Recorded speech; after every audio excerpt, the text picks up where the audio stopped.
Welcome, everyone, to another edition of Chatting with the Cougars. And our head coach this week, it's the head coach of the baseball team, Chad Holbrook. Coach, first of all, thanks for joining us on Chatting with the Cougars.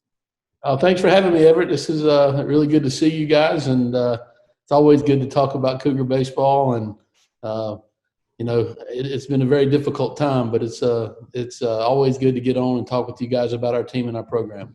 You know, Coach, we are having this interview via, Zoom because of the COVID-19, the coronavirus, and obviously a very difficult time in society these days, Coach. And before we talk about Cougar baseball, how are you and your family doing during these very difficult times? Well, it's been tough. I mean, I got two teenage boys, and the last thing they want to do is be quarantined in the house. They're like they've been like animals in a cage, and they've been chomping at the bit to get out. And I will say we've snuck out a time or two, and old Dad's thrown a lot of batting practice to these two youngsters, and I haven't been able to get on the field. And that has been good therapy for me, and I think for them as well. And, but it's a very difficult time for all of us. And I don't know. I've been numb ever since having to tell our team that we can't get on the bus to go to Furman. And it's trying times. But at the same time, I think we're getting toward the end of this thing. Hopefully, our fingers are crossed, and hopefully we can get back out on the field real soon. I can get back out on the road and recruit for the College of Charleston, and our guys can get back in town and start working out. I can't wait to see those guys. Coach, let's go back to that day in March. You just mentioned you and your ball club on the bus getting ready to head to the upper state to battle Furman. You get the call from Matt Roberts, and Coach, I'll let you take it from there. What was that like, and how was it telling your team at that time that not only were they not going to Furman, but the chance they might not be playing baseball the rest of the season? Well, it wasn't much fun. Me and Matt Roberts had breakfast that morning at Page's Oaker Grill, one of our favorite spots. And, a lot of things were happening in the national news at that time. An NBA player had just got diagnosed with the virus, and all of a sudden things were popping up, and I didn't really feel good about it. But we went ahead, and Matt said, "Hey, go ahead according to plan." We hadn't heard from the commissioner yet, and we'll just take it as no news is good news at this point, and let's go ahead and press forward. And so I got done with breakfast. We went to the field. The bus was there. It was running.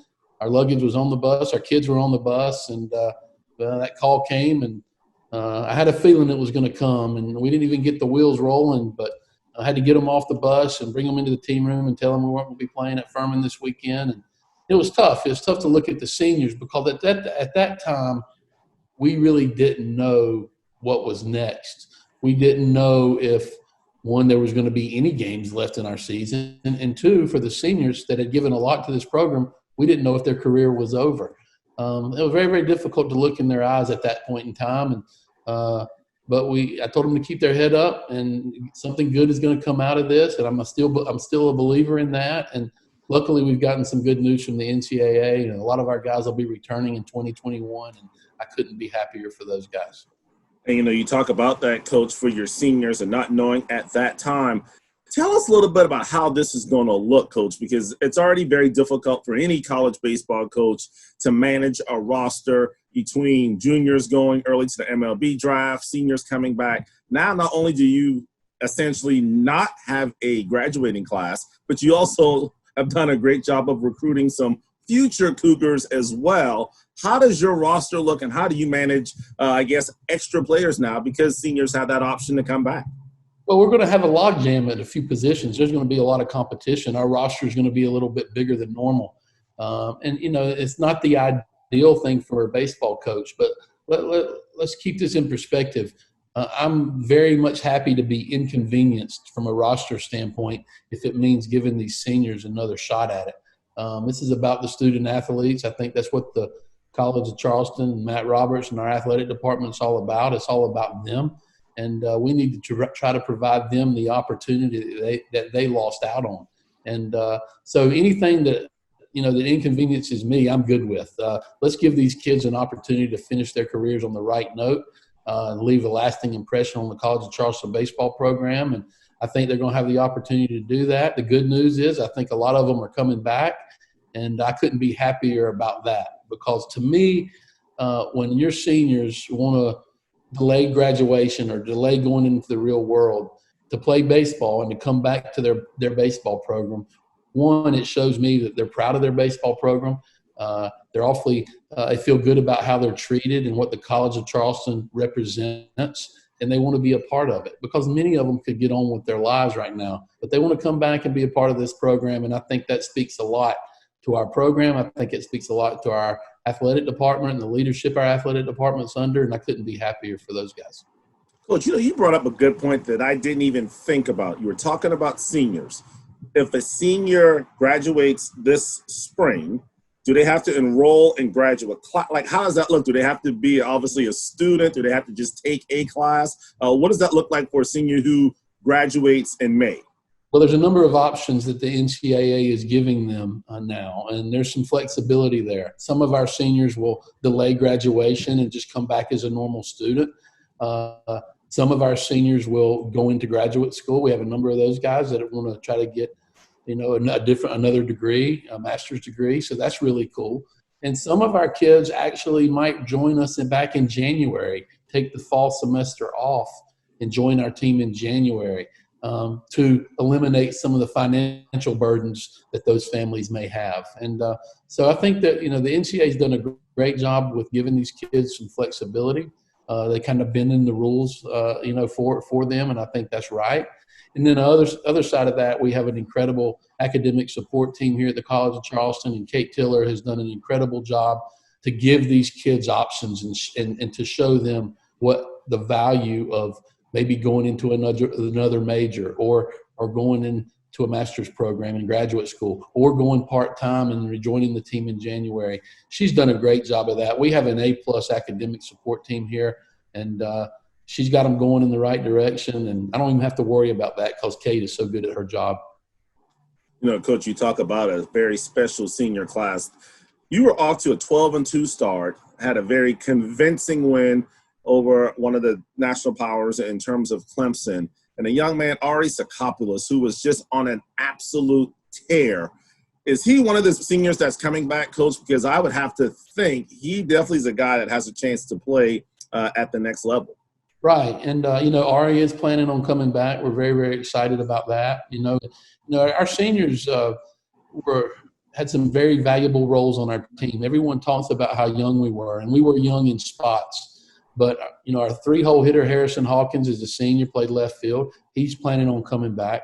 Our cleanup hitter, Ari Sakopoulos, who you just mentioned, was our first baseman and cleanup hitter. He's planning on coming back.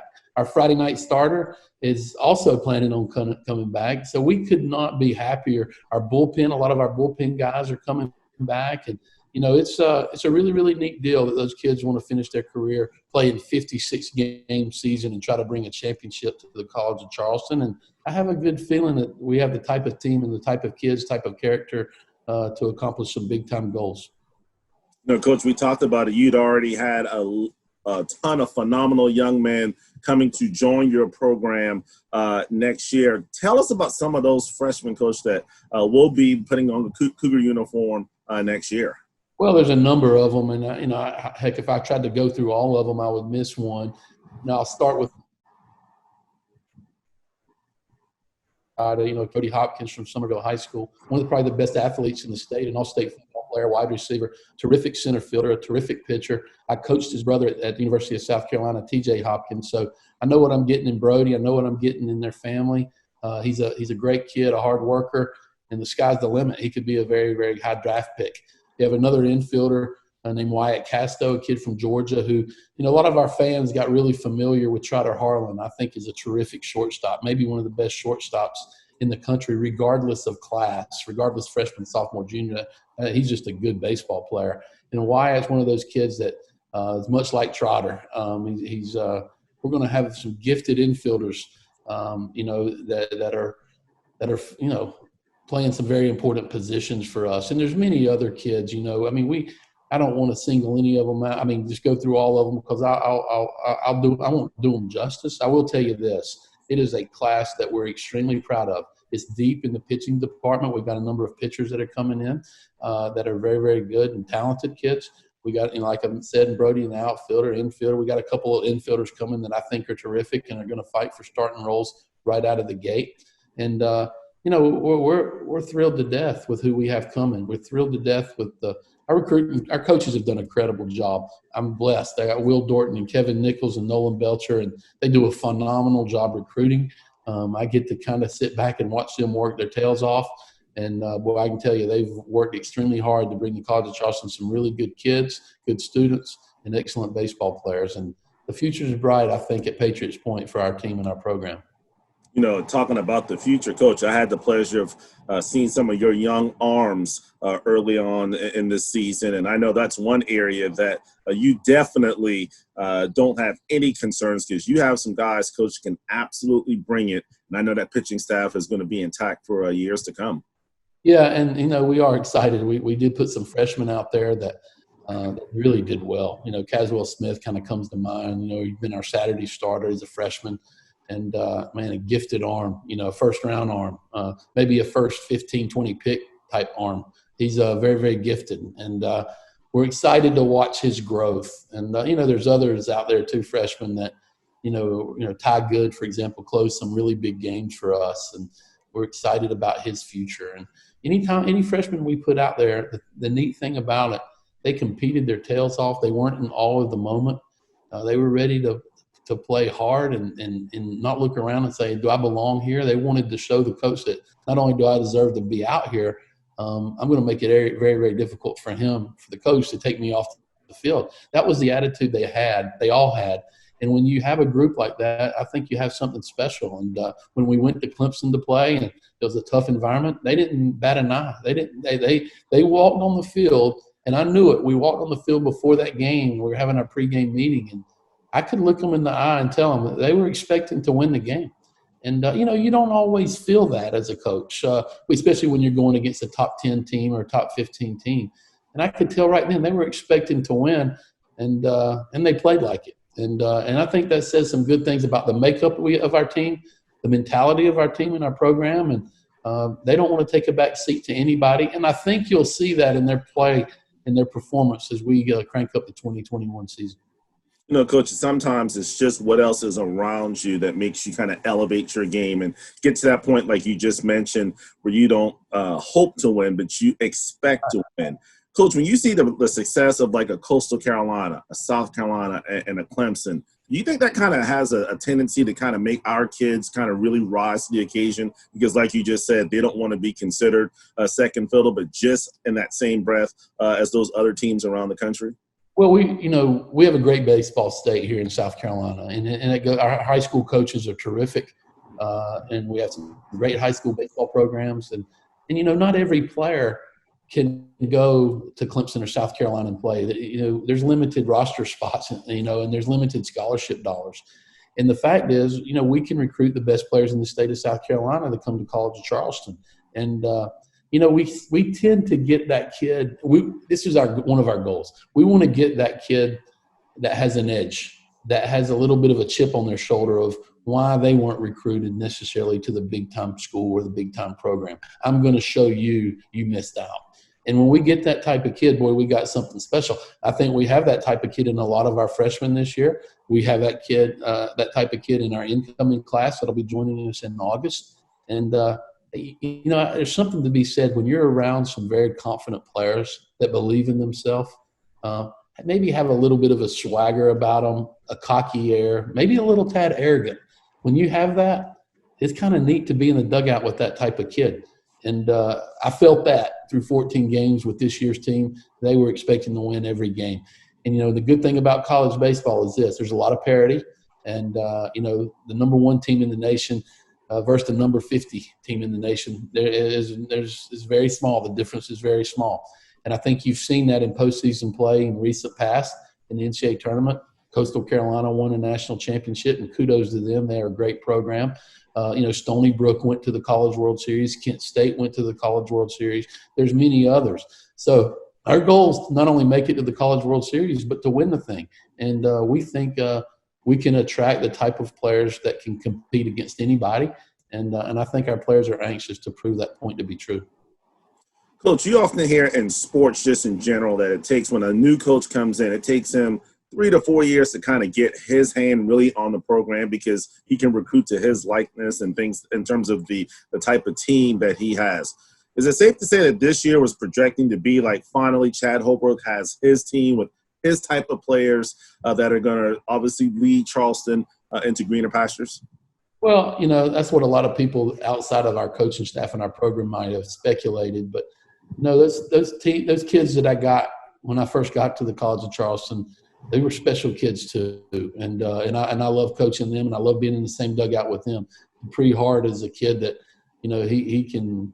I love the kid, and I love other kids. Luke Manzo, and I mean it goes on and on. Danny Wondrak, Nathan Ocker, Tommy Richter was a great player for us. In my first year here, and we've had some really, really good ones. Luke Morgan, Joey Mundy.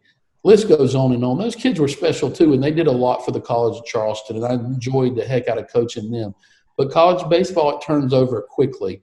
Their careers are over quickly, and and they move on sometimes in only 3 years. So the kids that we recruited, we recruited a lot of these kids from the first day on our job. Back when I was hired, I mean, some of these kids that are coming to campus this year were kids we recruited that first summer, and we're going to be able to see them play and perform. And we're excited about that. But I can't say enough about not only the players that we inherited when we got here. Our current team has a good air about them that I think is going to bode well for our team, and our coaches have done a great job of recruiting that type of player.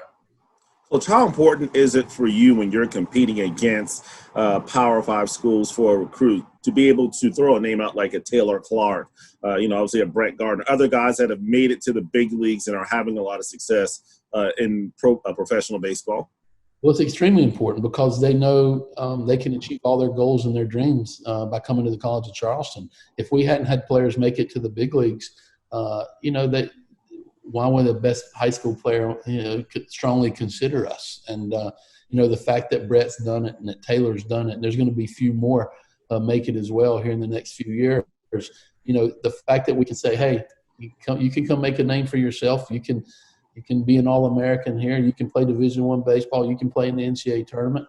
But not only that, you can be drafted in the first 5 rounds. And that's the type of program we want to have. And I tell our coaches all the time, and I don't I hope somebody doesn't take this the wrong way, but we recruit kids that we think are only going to be here 3 years because, our players are expected to be drafted after their junior year. If we're recruiting players that aren't expecting to be drafted in 3 years and we're not going to lose in 3 years, I think we're recruiting the wrong kid, to be quite honest with you. And those kids we recruit we're going to get their degree. They're going to come back and graduate. Not worried about that, but we want them to have the talent and the ability to go into professional baseball at a high level and be ready to go. And I think that's the type of kids we've been recruiting. I think you're starting to see that on the field, at least through the 14 games this year. And I think the future is bright for us. There's no doubt about that. I can't wait to get our team back on the field this fall. All right, Coach. Now, last week when we had Coach Grant on, we were talking to him, and he mentioned, just some things that he never really got a chance to do and, being home more and going for walks with his wife and the kids and all. He talked about, throwing batting practice to the boys. Now, during this downtime when you're not out at Patriots and, in the dugout, what have you been doing? Picked up any hobbies, any honeydew list? What's Chad been up to over the last, 6 or 7 weeks? Well, I have become very familiar with Publix and where all the all the aisles and where the groceries are. I used to be foreign language to me. Now I know where I can go get my ice cream and I can go get my Diet Coke. I know what all those things are on.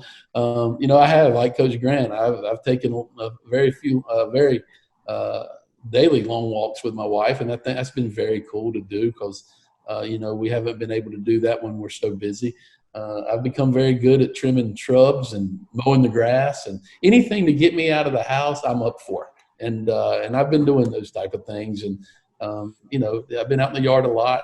I got a swing in the backyard that I make all my phone calls on. And I got a couple of dogs that we take to the field and let them run around. And I think my relationships have gotten a little bit better with my dogs and love those 2 pups dearly. And I've also gotten bored when I'm sitting on the couch and having to watch the same TV shows over and over. But I picked up the guitar a little bit and started learning how to play some guitar, some music. And that's been music is a passion of mine. I'm terrible at it, but I love listening.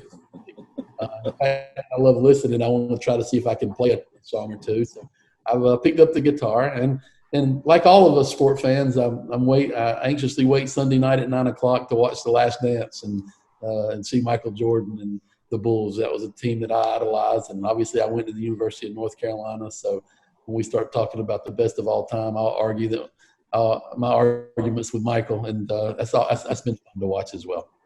Coach, you mentioned North Carolina. Of course, it was announced that, the men's basketball team, they'll be playing North Carolina here over the next couple of years. I know your son, he's committed to go to UNC. So any chance we'll see you battle the Tar Heels on the diamond? I think that's really cool, that Coach Williams and UNC is not only going to play the College of Charleston, but come to Charleston. And obviously, Matt Roberts and myself went to the University of North Carolina. My wife worked 9 years side by side running Coach Williams' office, so our relationship is very close. And as soon as I got this job, I actually, Coach called to congratulate me, and I said, "Okay, I got to make a deal with you. I'll come to Chapel Hill with my baseball team, but you got to bring your basketball team to Charleston." And I know how much Coach Williams loves Charleston, and he loves Hall's Chop House. So that wasn't a very hard thing to convince Coach to do. And kudos to him, though, to know that he's a Power 5 coach and he's going to go on the road and play a program like ours. A lot of programs shy away from that, and Coach Williams doesn't shy away from that at all. And the last time that he brought a team to TD Arena, he got his tail kicked. And sometimes coaches are really shy away from that after getting your tail kicked.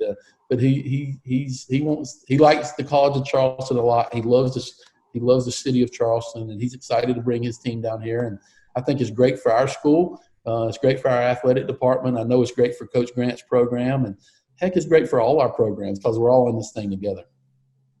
That sounds good. Well, Coach Holbrook, we appreciate you just taking some time and joining us here this afternoon on Chatting with the Cougars. And, man, that baseball team, it'll be, before you know it, Coach, you'll be back out at Patriots and, hitting fungal and throwing bat in practice. And I know you can't wait, and all of Cougar Nation, they'll be excited as well, because it sounds like a pretty good baseball team we're going to have here at Patriots over the next couple of years. And, best of luck to you during the rest of this difficult time. And hopefully we can catch up with you again here in the summer.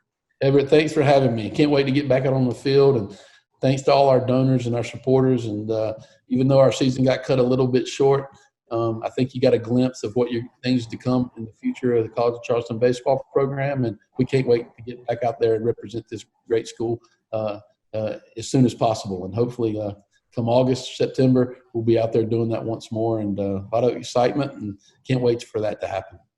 Sounds good. That's Chad Holbrook, the head baseball coach of the College of Charleston Cougars, joining us here on Chatting with the Cougars. Thanks for watching, and we'll see you next time.